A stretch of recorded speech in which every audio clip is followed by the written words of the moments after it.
पश्चिम बंगाल में जो वोटरों की दृष्टि से सबसे बड़ा वोटर्स का ब्लॉक है वो है राजवंशी समुदाय का।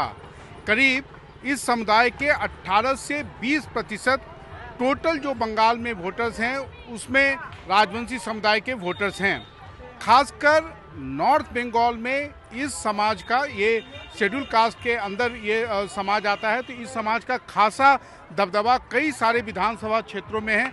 हम फिलहाल जिस माथाभंगा में हैं यहाँ पर करीब राजवंशी समुदाय के 40% वोटर हैं और इस वोटर की अहमियत इसी से समझी जा सकती है कि जो शेड्यूल कास्ट के लिए अधिकांश रिजर्व सीट हैं उनमें ना केवल बीजेपी बल्कि तृणमूल के भी जो उम्मीदवार होते हैं वो इसी समुदाय से होते हैं, यानी कि इस समुदाय के वोटर को अपनी ओर जोड़ने के लिए दोनों दलों के द्वारा कोई कसर नहीं छोड़ा जाता।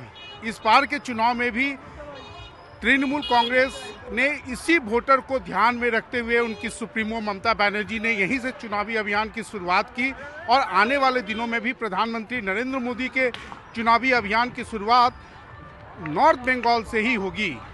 लेकिन आज हम जानेंगे कि आखिर इस समुदाय के जो दोनों पार्टियों के प्रोमिनेंट फेसेस हैं, जो आम लोग हैं, वो इस चुनाव को लेके क्या सोचते हैं।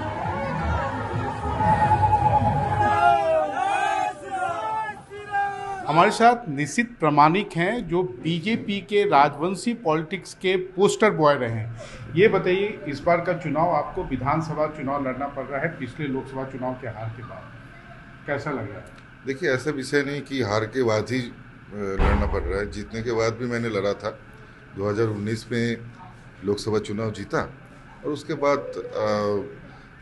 विधानसभा 21 में 19 में लोकसभा जीतकर 21 में विधानसभा भी जीता था। तो ऐसा विषय नहीं है, पार्टी की सोच रहते हैं। हर एक स्टेट की जब चुनाव होते हैं तब उस स्टेट की एक इक्वेशन रहता है, उस हिसाब से कैंडिडेट को चुना जाता है। तो मैं सौभाग्यशाली हूँ कि मुझे इस बार विधानसभा चुनाव के लिए सिलेक्ट किया गया और कैंडिडेट बनाया गया। और निश्चित रूप से इस बार बंगाल में जिस तरह से परिवर्तन की लहर है, सरकार भी बनेंगे और जो है कि लोगों का भारी मात्रा में समर्थन भी मिलेंगे। राजवंशी कम्युनिटी बंगाल की राजनीति में सबसे बड़ा वोट ब्लॉक है और आप उसके पोस्टर बॉय रहे हैं। जो बीजेपी का मटुआ राजवंशी ये रहा है, लेकिन अभी हमने देखा खासकर लोकसभा चुनाव में ये वोट बैंक में क्रैक हुआ है, ऐसा क्यों? देखिए, विषय ऐसा नहीं है। वोट बैंक बड़ा है क्योंकि 2019 में जितना वोट हम लोगों को मिला था उससे कई गुना ज़्यादा वोट जो है 2024 में मिला। लेकिन जिस तरह से कांग्रेस और टीएमसी, सीपीआईएम और बाकी पार्टी का वोट डाइल्यूट हुआ और उसके साथ साथ ब्यूरोक्रेटिक सबोटेज, इसके कारण से ही हम लोग को यहाँ पर पराजित होना पड़ा। और लगभग जिस तरह से इन्फिल्ट्रेशन हुआ और घोस्ट वोटर बढ़ा, यानी 2019 और 2024 इस 5 साल में लगभग यहाँ पर मुस्लिम वोट का परसेंटेज जो है 15 से 16% वोट ज़्यादा इन लोगों का हो गया। तो ये स्वाभाविक है कि बॉर्डर अनफेंस्ड है तो वहाँ से इन्फिल्ट्रेशन होकर आया, या फिर जो है कि डिस्ट्रिक्ट कलेक्टर और जो भी ब्यूरोक्रेट है हर 6 महीना में जो घोस्ट वोटर है उसको वोटिंग जो लिस्ट है उसमें बढ़ाया गया। एसआईआर का प्रभाव राजवंशी कम्युनिटी के ऊपर कितना पड़ा है? देखिए, कुछ भी नहीं, क्योंकि हर कोई ऐसा राजवंशी नहीं है जिसको इसके लिए सबोटेज होना पड़ा। किसी का थोड़ा पेपर्स का जो है प्रॉब्लम था, लेकिन वो भी सॉल्व किया गया। बट एक जो बीजेपी के द्वारा जो प्रॉमिसेस की गई थी कम्युनिटी को, वो फुलफिल क्यों नहीं हुआ, उसमें डिले क्यों हो रहा है? देखिए, जो प्रॉमिसेस किया गया था वो प्रॉमिसेस इस बारे में किया गया था कि अगर सरकार आएगा तो करेंगे, सरकार ही नहीं आएगा तो प्रॉमिस कैसे फुलफिल करेंगे? अगर स्टेट में सरकार बनेगा तब ना प्रॉमिस फुलफिल केंद्र में तो होगा। आपका सरकार है। केंद्र सरकार, आपको पहले ये प्रश्न पूछने से पहले लॉ को जानना चाहिए। Land is a state matter. अगर केंद्र कुछ भी करना चाहिए उसके लिए लैंड कौन देगा? आप तो नहीं दे सकते हैं, तो राज्य सरकार को ही देना होगा। तो राज्य सरकार अगर नहीं देगा तो आप कैसे करेंगे? ये आपको सेंट्रल और स्टेट का जो रिलेशन है, जो संविधान का जो नियम है वो जानकर ये सब जानकारी लेना चाहिए। आप भी संवादी को आपको भी रखना चाहिए। 2021 में जो नॉर्थ बंगाल में आप लोगों का परफॉर्मेंस रहा था, खासकर ये जो 2 डिस्ट्रिक्ट हैं उसमें, उसको आप रिपीट कर पाएंगे? देखिए, रिपीट तो होगा ही और बहुत बढ़िया तरह से रिपीट होगा, और उसके साथ साथ सीट भी यहाँ पर बढ़ेंगे। कैसे? निश्चित रूप से पहले जैसे 2021 में हम लोगों का यहाँ पर 30 सीट मिला था, इस बार कई ज़्यादा सीट हम लोगों को मिलने वाला है। जैसे पिछले बार हम लोग जलपाईगुड़ी सदर में अच्छा नहीं किया था, इस बार जलपाईगुड़ी सदर हम लोग जीतने वाला है, राजगंज हम जीतने वाला है, अहमदाबाद हम लोग जीतने वाला है, कुशमंडी हम लोग जीतने वाला है। तो यही तो बैठ बैठ के आपको 4 बोल दिया। तो ऐसे ही अगर और टाइम मिलेगा तो और भी बाकी सीट ममता बनर्जी के सामने आपका मुख्यमंत्री पद का कौन उम्मीदवार? देखिए, ये हम लोगों का जो ये सीएम और ये कोई किसी को सीएम फेस करके चुनाव नहीं होता है। हम लोगों का जो चुनाव होता है ये पूरी एक अलग स्ट्रेटेजी से होता है। और किसी भी स्टेट पर आप देखिए, चाहे मध्य प्रदेश हो, चाहे राजस्थान हो, चाहे किसी भी स्टेट हो, वहाँ पर ये तय ऊपर से किए जाते हैं और जो सेंट्रल नेतृत्व है वो बैठकर इसका डिसीजन लेते हैं। निश्चित रूप से जब भारी मात्रा में हम लोग जीत हासिल करेंगे, इसका निर्णय भी लिया जाएगा। जय बांग्ला! जय बांग्ला! सबलू जी, आप टीएमसी का उम्मीदवार हैं। राजवंशी लोगों को जनरली समझा जाता है बीजेपी का ज़्यादा बड़ा सपोर्टर, तो क्या लगता है आपको? अभी तो हमारा जो राजवंशी आदमी है और हमारा जो राजवंशी भाई बहनों है, अभी बीजेपी से वो समर्थन नहीं कर रहे हैं। ज़्यादा समर्थन हमको कर रहे हैं, हमारा दल में को कर रहे हैं।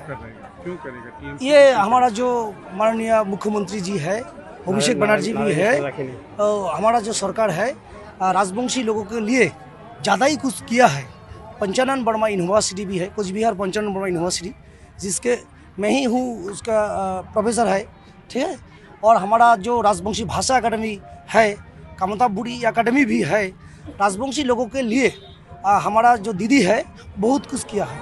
इसीलिए राजवंशी लोग, राजवंशी सिर्फ राजवंशी नहीं है, आदर्श जो है नमशूद्र भी है, संख्यालघु भी है, हमारा कायस्थो भी है, और सारे हिंदू लोग है हमारा साथ देते हैं। हम जहाँ भी जाते हो वही भी हाथ दिखा रहा है, ठीक है, चलो सामने चलो, आगे चलो, आप जीत जाएंगे, निश्चित हार जाएंगे।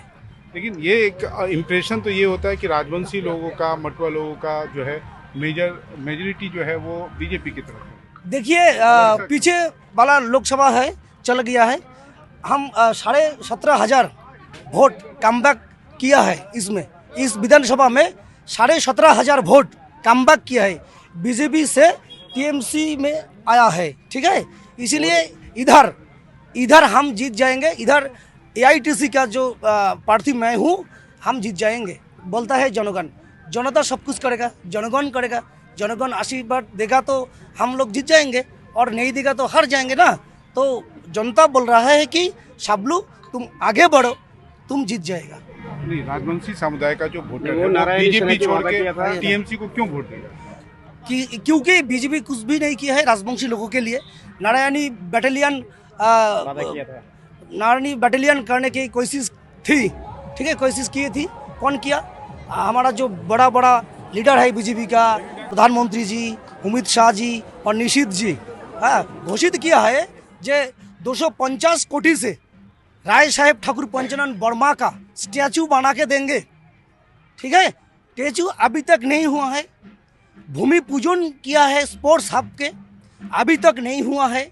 नारायणी बैटालियन करेगा ऐसे वादा किया था, अभी तक नहीं हुआ है। लेकिन हमारा दीदी, हमारा सरकार नारायणी बैटालियन किया है, जिसका सदर दफ्तर है मेखलीगंज में। और राजवंशी के लिए जो दीदी किया है, भाषा के लिए भाषा अकादमी किया है, स्कूल बना है, 200 राजवंशी स्कूल बनाया है, ठीक है। और राजवंशी डेवलपमेंट कल्चरल बोर्ड किया है, सारे कुछ किया है राजवंशी लोगों के लिए। सिर्फ राजवंशी लोगों के ही नहीं, अदर्स जो इंसान है, जनजाति है, कम्युनिटी है, सबका कम्युनिटी के लिए हमारा दीदी सब कुछ ही किया, ज़्यादा ही लकीर भंडार दिया है। क्या मोदी जी बोला ना, भाइयों बहनों हमको वोट दीजिए, हम बाहर से काला धन लेके आएंगे और आपका जो जनधन प्रकल्प होगा, जीरो अकाउंट खुलेगा, उसके 15 लाख करके डाल देंगे। हम तो जनता को बोला है, कहाँ मिला? बोलते हैं अभी तक मिला है क्या 15 लाख? अभी तक नहीं मिला। ये जो भावताबाजी है, जो गैस सिलेंडर का ज़्यादा ही दाम बढ़ गए, कालोबाजारी हो रहा है, एलपीजी गैस का हो रहा है। देखा ना आप लोग, नोटबंदी किए हैं, हजार कोटी रुपए खर्च किया है हमारा जनता का, कुछ भी तो नहीं किया। मैं कहना चाहता हूँ कि ये देश आत्मनिर्भर नहीं है, ये देश आत्मविक्रय है। मोदी जी हमारा देश को बिक्री कर दिया है।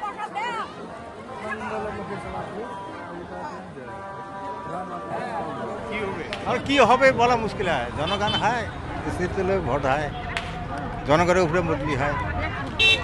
ज़्यादा आगे कौन है, तृणमूल है कि बीजेपी है? হ্যাঁ তৃণমূল হয়, বিজেপিও হয়, দুইটাই হয়, ज़्यादा तो कम কোনো কম নাই হয়, দুইটা সমান সমান হয়। जनगण जिसको चुनेगा वही चुनेगा। बट आप लोग का क्या है, क्या चाहते हैं, क्या चाहते हैं वही जो देश के लिए काज करे, स्टेट के लिए भी काज करे, यही चाहते हैं। अच्छे हो सबके, रोजी रोटी का तो कोई देख नहीं रहा है ना सेंट्रल ना स्टेट। मेन मुद्दा तो वही है ना, खाएंगे क्या, कमाएंगे क्या, खर्चे तो बहुत दिन पर दिन बढ़ ही रहे हैं। परिवर्तन होगा कि नहीं होगा? परिवर्तन पब्लिक जब चाहेगा तब तो होगा जरूर, पब्लिक के ऊपर सब कुछ है। মমতা ব্যানার্জি জিতবে, কি হবে? মমতা ব্যানার্জি থাকবে এদের প্রধান। না না কি তৃণমূলে জিতবে, তৃণমূলে জিতবে। क्यों? সারা পশ্চিমবাংলা তৃণমূলের সরকার থাকবে। তাহলে আজই আছে কালি নাই, নিশ্চিত প্রামাণিক এই যে যত মন্ত্রী আছে এলে খালি টাকার জন্য আছে। বাহাদুরি টাকা পেলে চাকরি টাকরি উমার নিজের স্বার্থটা। তাহলে মমতা ব্যানার্জি এবার প্রধানমন্ত্রী মুখ্যমন্ত্রী হবে। ভোট কাকে দেবে? ও ভোট কাকে দেবো? এখন ভোট এখন আমি কাকে দেই সেটা কি আর দিদি এত সাহায্য করতেছে তো দিদিকেই দিতে লাগবে। তাহলে যে সাহায্য করবে, যে বেশি দিবে তাকেই দিব। কি হ্যাঁ আমরা তো দিদিকেই দিব। क्यों? লক্ষ্মীর ভান্ডার দেয়, লক্ষ্মীর ভান্ডার দেয়, এর মধ্যে ছেলে যুব সাথী পায়, তো দিতে হবে তো। ভোট কাকে দেয় না দেয় ওটা তো বলতে পারবো না, কিন্তু লক্ষ্মীর ভান্ডার দিতেছে, আমাদের উপকার হইতেছে, এইটাই বলতে পারি। उससे क्या करते हैं पैसा? কাজে লাগাই, বাচ্চাকে পড়াশোনার কাজে লাগে, আমাদের সংসারের কাজে লাগে, ভালো কাজে না। পয়সা তো আর খারাপ কাজে লাগে না, ভালো কাজের জন্যই লাগে। इस बार तो आने वाला है, कौन आएगा? मेरा तो संभव है कि इस बार आने वाला है बीजेपी आएगा। क्यों? हर आदमी का मुंह में यही सवाल है, यही है, यही उत्साह है। जय हो बाबा।